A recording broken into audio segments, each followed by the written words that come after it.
itself is a word. The word is interesting because it's a word that comes from a pagan. Hollywood is the holy wood, and it was the wood that the magical wands were made out of in the pagan sorcery, magic. And these wands were believed that the sorcerers that possessed them could put people into trances and control them. This is part of, this is symbolic, but it's also important to understand that part of what Hollywood literally does is it puts people into trances. It's a dream state. They call it the dream machine in the United States.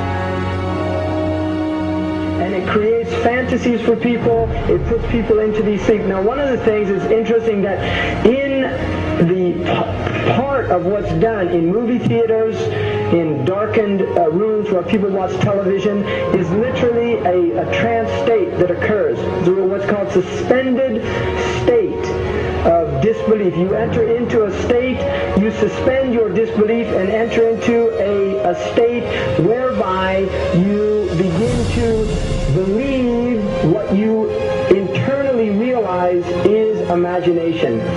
It's falsehood. Films are magic. It's just magic. You go and you watch these things and people get caught up in them.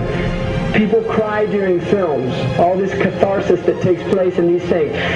Many of the films, and this is an important element in the control mechanism, is literally allow people to go and have certain type of catharsis as a purging experience, which Aristotle talks about the necessary element. One of the necessary elements of tragedy is to create this cathartic experience. And this is why a lot of the films, especially also news and things like this is why news is very important in this culture. Everybody watches the news.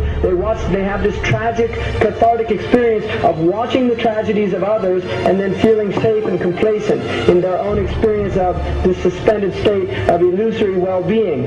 So these are very intricate and sophisticated methods. Now, I think it's dangerous, although there are elements, there's concerted efforts that take place, there's also a lot of people that have similar worldviews that aren't necessarily working together in concerted efforts.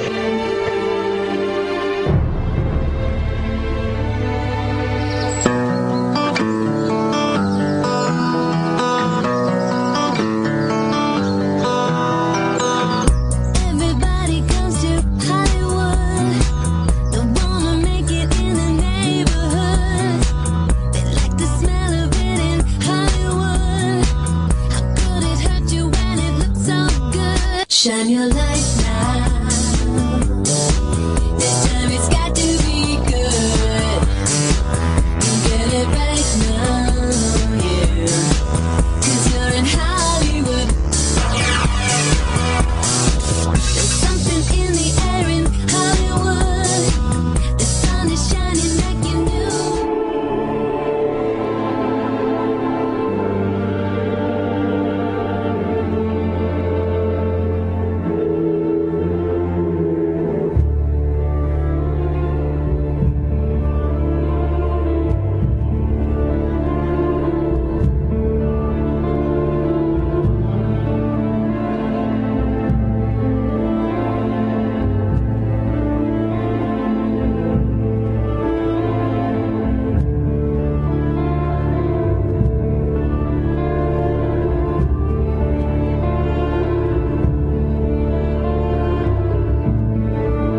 supposed to be up here.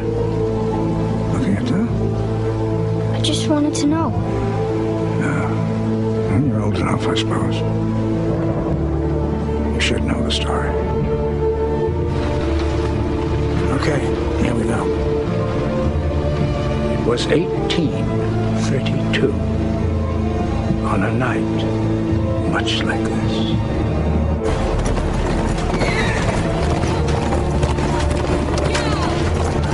Charles Carroll was the last surviving signer of the Declaration of Independence. He was also a member of a secret society known as the Masons, and he knew he was dying. He woke up his stable boy in the middle of the night and ordered him to take him to the White House to see Andrew Jackson, because it was urgent that he speak to the president. Did he talk to him?